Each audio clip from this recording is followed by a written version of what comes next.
आज की यह कहानी आपको वर्तमान में रहना सिखाएगी, जिससे आप भविष्य की और अतीत की चिंता और डर से मुक्त हो जाओगे और आपका नजरिया हमेशा के लिए सकारात्मक हो जाएगा। तो चलिए आज की अद्भुत कहानी की शुरुआत करते हैं। एक बार एक व्यक्ति बौद्ध भिक्षुक के पास जाता है और कहता है, मैं अपने नगर का एक व्यापारी हूं। मेरा पूरा दिन अपने व्यापार के कामकाज में ही गुजर जाता है, जिसकी वजह से मुझे ज्यादा खाली समय नहीं मिलता। ज्यादा खाली समय ना मिलने और हर समय व्यस्त रहने की वजह से मैं तनाव महसूस करने लगा हूं। पिछले कई महीनों से मैं अपना कोई भी काम ठीक से नहीं कर पा रहा हूं। अब तो किसी भी काम में मेरा मन भी नहीं लगता। मुझे काम को टालने की आदत लग चुकी है। मैं बहुत ही आलसी और चिड़चिड़ा सा हो गया हूं। अपने इन सारी आदतों की वजह से ही मैं आजकल बहुत ही आसान और व्याकुल रहने लगा हूं। कृपया आप मुझे कोई ऐसा तरीका बताएं जिससे पूरे दिन मैं अपने मन को भटकने से रोक सकूं और पहले की तरह अपने व्यापार में मन लगा सकूं।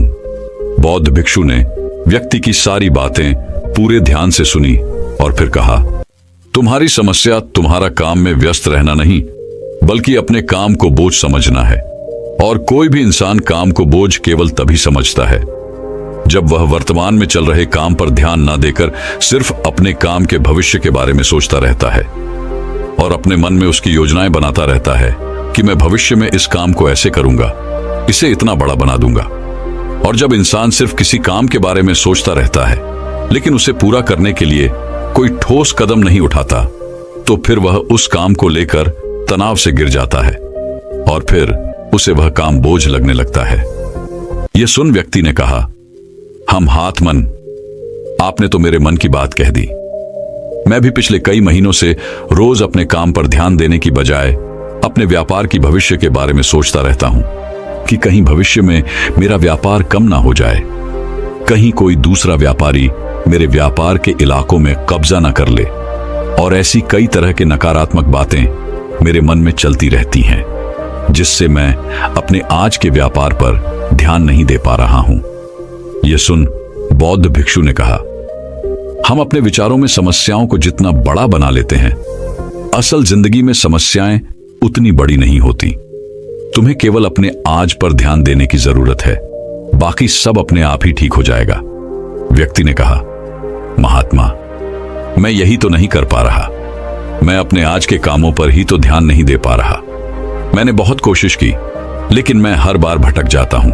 मैं अतीत में की हुई गलतियों पर पश्चाताप करने लगता हूं, भविष्य की योजनाएं बनाने लगता हूं और फिर मेरा मन अशांत हो जाता है। आप मुझे कोई ऐसे तरीके बताएं जिससे मैं आज पर ध्यान केंद्रित कर सकूं, लेकिन मैं लंबे समय तक ध्यान योग इत्यादि नहीं कर सकता और ना ही कोई बड़ी साधना कर सकता। इसीलिए आप मुझे कोई आसान तरीका ही बताएं। बौद्ध भिक्षु ने कहा, ठीक है, आज मैं तुम्हें 10 ऐसे छोटे छोटे तरीके बताने जा रहा हूं जिन्हें तुम अपने रोज के कामों के साथ भी कर सकते हो।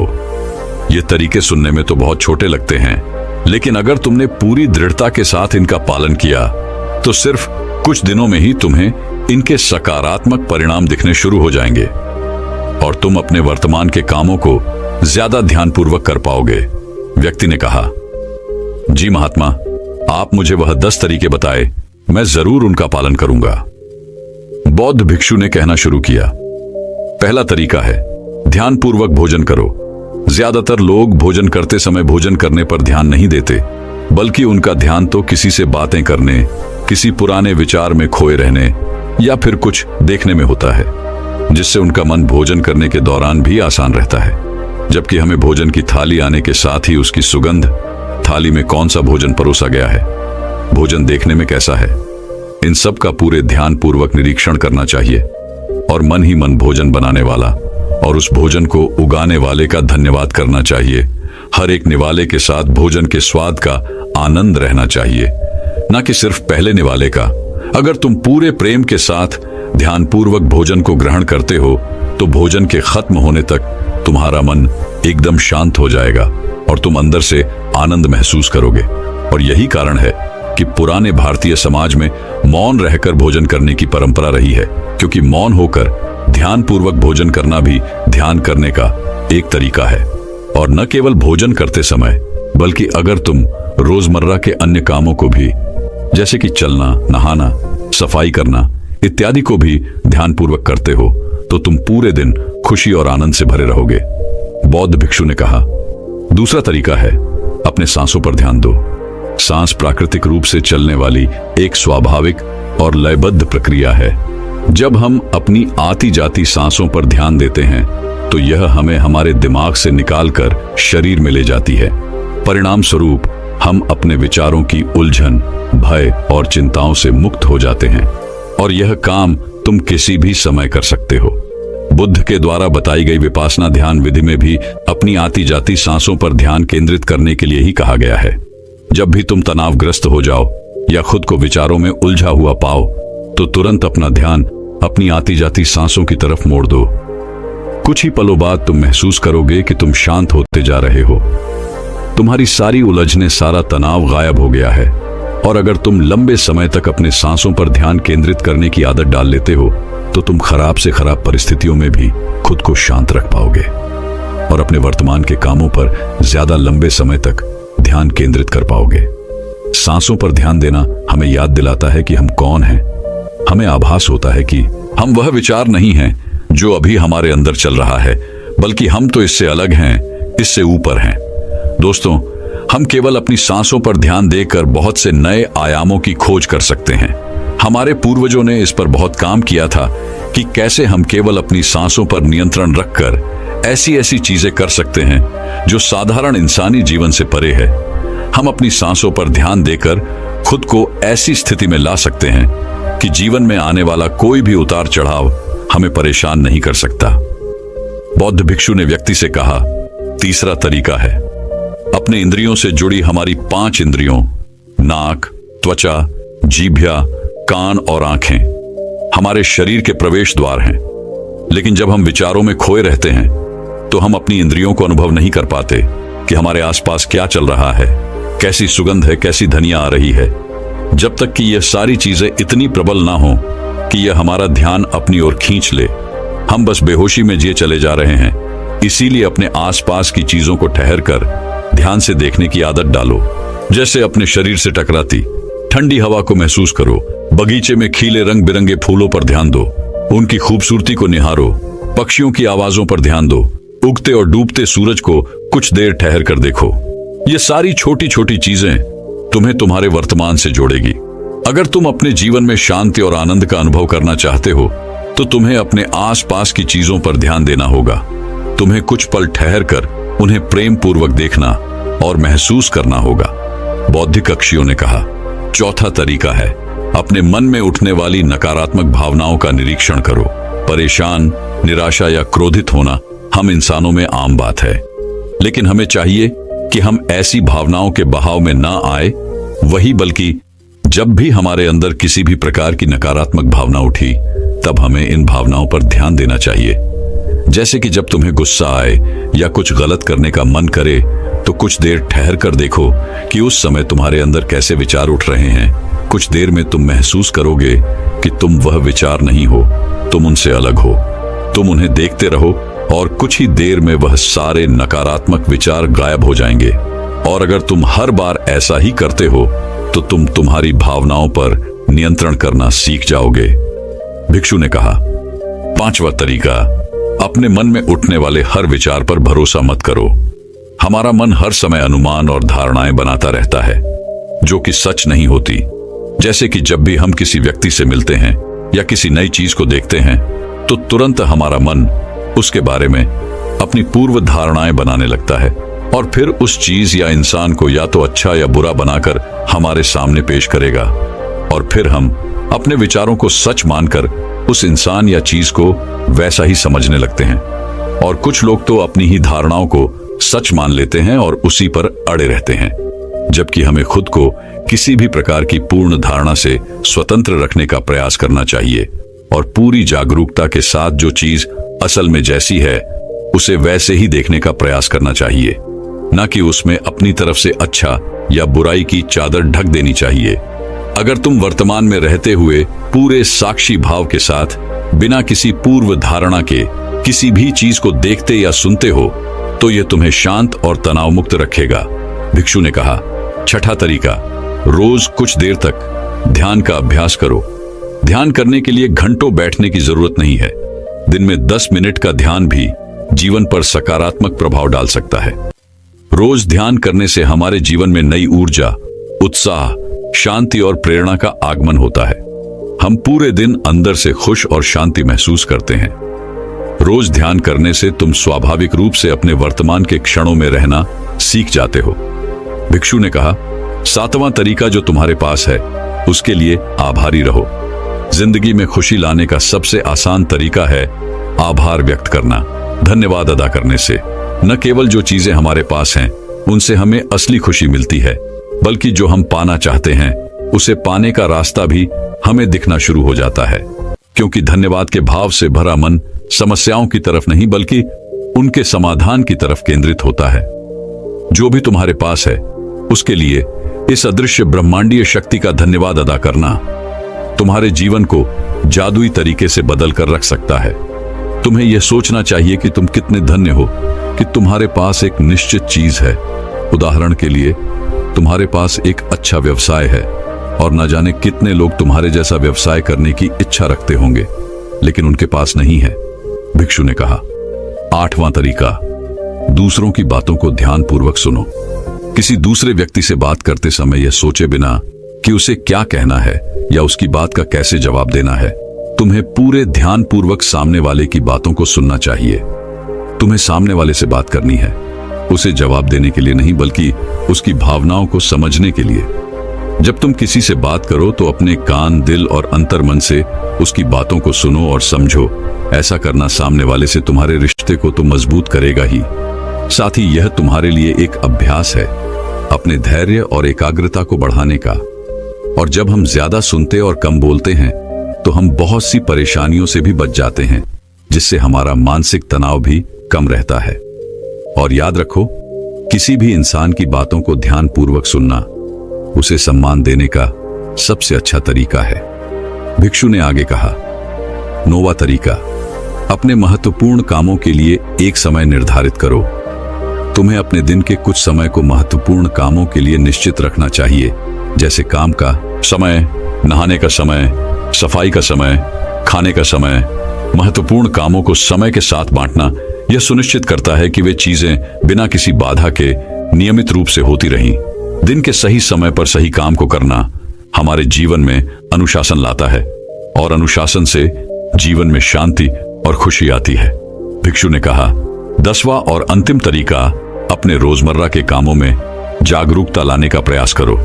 तुम जब भी किसी काम को करो तो उसे वर्तमान में रहकर करने की कोशिश करो। हर बार तुम्हारा मन अपने विचारों में खो जाएगा, लेकिन तुम्हें फिर से खुद को वर्तमान क्षणों में वापस लाना है। और यह तुम्हें हर बार करना है जब तक कि यह तुम्हारी आदत ना बन जाए। और साथ ही तुम यह देखने का भी प्रयास करो कि उस काम को करते वक्त तुम्हारे अंदर किस तरह के विचार उठ रहे हैं। यह एक छोटा सा अभ्यास तुम्हें वर्तमान में जीने में तुम्हारी मदद करेगा। भिक्षु ने आगे कहा, शांति और आनंद कोई घटना नहीं है, बल्कि यह एक प्रक्रिया है जो हमारे जीवन के साथ साथ चलती है, अगर हम जागरूक रहकर जीना सीख जाते हैं। इतना कहकर बौद्ध भिक्षु मौन हो गए और वह व्यापारी उनका धन्यवाद करते हुए वहां से चला गया। तो दर्शकों, चलिए अब तनाव के ऊपर हमारे दूसरे कहानी की शुरुआत करते हैं। एक बार एक बड़े राज्य के राजा को एक सन्यासी से प्रेम हो गया। सन्यासी रहता था राज्य के पास वाले एक जंगल में। वह एक पेड़ के नीचे अपनी धुनी रमाए बैठा रहता, अपनी मस्ती में मस्ती, बिना किसी चिंता, बिना किसी तनाव की। उसकी शांति लोगों को अपनी तरफ आकर्षित करती। जो भी उसके पास बैठता उसका मन भी शांत हो जाता। उस सन्यासी की अद्भुत शांति लोगों से दुलार करती, उनको अपनी तरफ चुंबक की तरह आकर्षित करती। आसपास के गांव के लोग जब भी अपनी कोई समस्या लेकर उस सन्यासी के पास आते ही तो वह झट से उन्हें उनकी समस्या का समाधान सुझाव देता।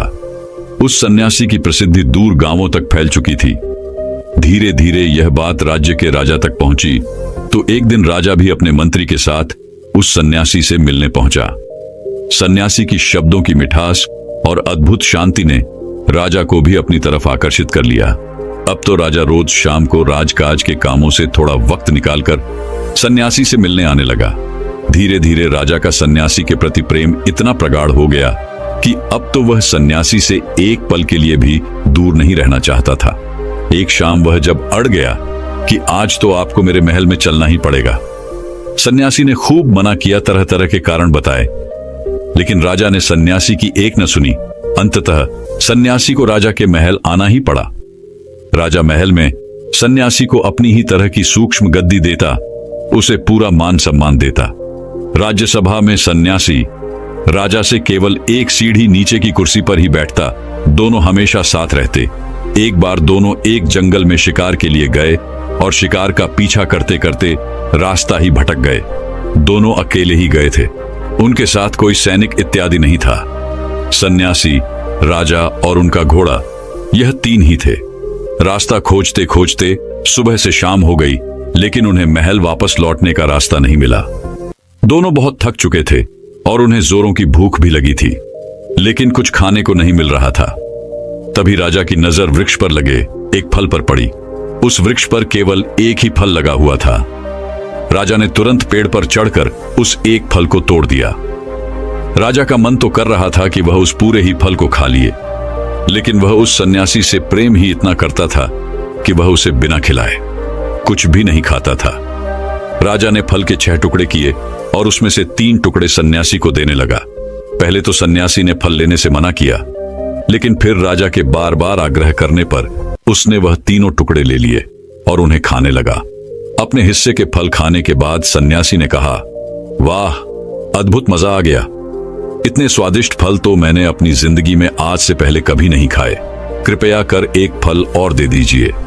वह राजा उस सन्यासी से बहुत प्रेम करता था, इसलिए उसने अपने हिस्से में से बल्कि एक भाग सन्यासी को और दे दी। वह सन्यासी उस फल को खाने के बाद कहता है, अद्भुत, अति स्वादिष्ट, कृपया कर एक फल और दे दे। उस सन्यासी की यह बात सुन राजा को थोड़ा बुरा लगता है, क्योंकि फल एक ही था और भूखे दोनों थे। लेकिन उस राजा का उस सन्यासी के प्रति प्रेम भी इतना था कि वह अपने हिस्से में से दूसरा भाग भी उस सन्यासी को दे देता है। वह सन्यासी झट से उस दूसरे भाग को भी खा लेता है और कहता है, वाह, बहुत खूब, आनंद आ गया। अगर एक फल और मिल जाए तो मजा ही आ जाए। कृपया कर एक फल और दे दीजिए। यह सुन राजा उस सन्यासी से कहता है, यह तो गलत है। भूखा तो मैं भी हूं, कम से कम एक तो खाने दो। तभी सन्यासी लपक कर राजा के हाथ से वह आखिरी फल भी छीन लेता है। राजा ने कहा, रुको, अब तो तुम सारी सीमाएं लांघ रहे हो। मैं तुमसे इतना प्रेम करता हूं, तुम मुझसे जरा भी प्रेम नहीं करते। क्या तुम्हें मेरी भूख नहीं दिख रही? मैं भी तो तुम्हारे साथ सुबह से भटक रहा हूं। इतना कहकर राजा ने वह आखिरी फल सन्यासी के हाथ से छीन लिया और अपने मुंह में रख लिया। जैसे ही राजा ने उस फल को अपने मुंह में रखा, तुरंत ही उसे थोप दिया, क्योंकि वह फल कड़वा जहर था। इतना कड़वा जिसकी कोई सीमा नहीं। राजा ने उस सन्यासी से कहा, तुम पागल हो, इतना कड़वा फल तुमने कैसे खा लिया? तुमने मुझसे शिकायत क्यों नहीं की?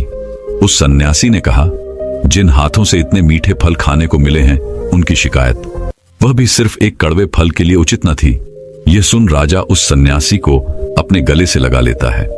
दोस्तों, वह राजा हमारी जिंदगी है और वह सन्यासी हम खुद। हमारी जिंदगी ने हमें न जाने कितने सारे मीठे फल दिए हैं, लेकिन हम हमेशा उन थोड़े से कड़वे फलों के लिए शिकायत करते रहते हैं जो जिंदगी ने हमें दिए हैं। हमारी जिंदगी में हजारों अच्छी चीजें हैं, लेकिन हम कुछ थोड़ी सी खराब चीजों के लिए हमेशा रोते रहते हैं। जिंदगी को, किस्मत को, माँ बाप को, परिस्थितियों को दोष देते रहते हैं, जबकि जीवन की ज्यादातर परेशानियां हमने खुद ही पैदा की होती हैं। अपने समय को बर्बाद करके, लालच करके, झूठ बोलकर, मेहनत ना करके। लेकिन हम खुद के अंदर झांकने की बजाय दूसरों को दोष देते रहते हैं। हम जिंदगी की अच्छाइयों को देख ही नहीं पाते, बस इसी बात में उलझे रहते हैं कि जीवन में कौन कौन सी कमियां हैं। और यही सबसे बड़ी वजह है हमारी दुख की, चिंता की, परेशानी की, असफलता की। क्योंकि जो कुछ भी हमारे पास है, हम उसके लिए आभार से भरे हुए हैं। हमारे अंदर केवल शिकायतें हैं। इसलिए जो कुछ भी आपके पास है, उसके लिए सौभाग्य से भर जाओ, धन्यवाद अदा करो उस ब्रह्मांडी शक्ति का, आपको यह सब देने के लिए। हम जिस भी चीज के लिए आभार से भर जाते हैं, वह चीजें कई गुना होकर हमारे पास वापस आती हैं।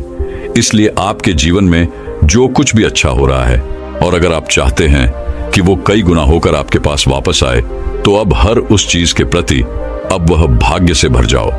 फिर चाहे वह धन हो, अच्छे रिश्ते हों, मान सम्मान या पद प्रतिष्ठा।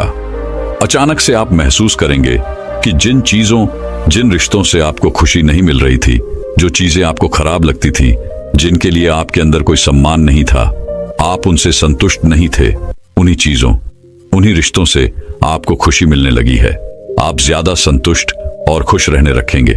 धन्यवाद का भाव यानी पावर ऑफ ग्रेटिट्यूड इंसानी जीवन के लिए किसी चमत्कार से कम नहीं है, क्योंकि यह हमारे विचारों को पॉजिटिविटी की ओर ले जाता है। दोस्तों, अगर हम एक कागज देकर उसमें एक तरफ ये लिखें कि हमारे पास क्या क्या है और दूसरी तरफ ये लिखें कि जीवन में कौन कौन सी कमियां हैं, तब हम जान पाएंगे कि जो अच्छी चीजें हमारे पास हैं उनकी लिस्ट तो खत्म ही नहीं हो रही, लेकिन कागज के दूसरी ओर कि जीवन में कौन कौन सी कमियां हैं, तो हम पाएंगे कि वहां केवल इतनी ही कमियां हैं जिन्हें हम अपनी उंगलियों में गिनकर ही खत्म कर सकते, जैसे कि धन की कमी, समय की कमी, रिश्तों में कड़वाहट इत्यादि। और जीवन की ज्यादातर समस्याएं हमारी खुद की बनाई हुई हैं। अगर हम चाहे तो थोड़ी सी ज्यादा मेहनत करके, अपने समय का सही उपयोग करके, अपने रिश्तों को थोड़ा सा ज्यादा समय और सम्मान देकर अपने जीवन की ज्यादातर समस्याओं को खत्म कर सकते हैं। लेकिन हमारा ध्यान समाधान की बजाय समस्या की तरफ ज्यादा होता है, और यही हमारे दुख और तनाव का एक बड़ा कारण है। अगर हम ध्यान से देखें तो हमारे आसपास ही ऐसी बहुत सी चीजें हैं जिनके लिए हम इस पल का धन्यवाद कर सकते हैं। स्वच्छ हवा पीने के लिए साफ पानी, स्वस्थ शरीर, हमारी आंखें, हमारे कान, हाथ पैर इत्यादि। अच्छी आंखों का होना कितना बड़ा सौभाग्य है, यह उस इंसान से पूछो जो अंधा है। अच्छे कानों की कीमत उससे पूछो जो बहरा है। स्वस्थ शरीर का महत्व उससे पूछो जो बीमार है। अगर ऐसे लोगों को एक चीज वरदान प्राप्त करने का केवल एक मौका मिले, तो ये लोग सबसे पहले अपने शरीर को स्वस्थ करने का वरदान मांगेंगे। इसलिए अगर हमारे पास एक स्वस्थ शरीर है, तो इसके लिए इस पल का धन्यवाद तो बनता है। अगर आज रात हम अच्छा खाना खा पा रहे हैं, तो इसके लिए भी इस पल का धन्यवाद करो, क्योंकि आज रात दुनिया में लाखों लोग भूखे सोने वाले हैं। कम से कम हम उनमें से तो नहीं हैं। पुराने चाइना में एक बहुत बड़ा सन्यासी हुआ, मुझे उसका नाम याद नहीं आ रहा। एक बार वह अपने कुछ शिष्यों के साथ नदी से स्नान कर वापस लौट रहा था। तभी अचानक उसका पैर रास्ते में पड़े एक पत्थर से टकरा गया। उसके अंगूठे में जोरों की चोट लगी और उसका पूरा पैर लहूलुहान हो गया। लेकिन उस सन्यासी ने तुरंत ही उस पत्थर को उठाकर रास्ते से किनारे फेंका और हाथ जोड़कर परमात्मा का धन्यवाद करने लगा। यह देखकर उसके शिष्यों ने पूछा, आप ये क्या कर रहे हैं? यह भी कोई धन्यवाद करने वाली बात है? सन्यासी ने कहा, धन्यवाद कर रहा हूं कि अंगूठे के चोट से ही काम हो गया, वरना सर के बल भी गिर सकता था, सर भी फूट सकता था, जान भी जा सकती थी। इसीलिए धन्यवाद कर रहा हूं कि सिर्फ इतना सा दर्द देकर ही मुझे बड़े दर्द को सहने से ही बचा लिया। अगर ऐसे इंसान को कोई कष्ट भी होता है, तभी वह आभार प्रकट करता है कि चलो इतने कष्ट से ही काम चल गया, वरना ज्यादा भी सहना पड़ सकता था। अब ऐसी सोच रखने वाले इंसान को कौन सी परेशानी दुख दे सकती है? इसलिए कहा जाता है कि धन्यवाद बड़े से बड़े दुख को सहने की क्षमता देता है। इसलिए सौभाग्य से भरो उन सारी सकारात्मक चीजों के लिए जो आपके पास है। यही तनाव और चिंता से मुक्ति का सूत्र है।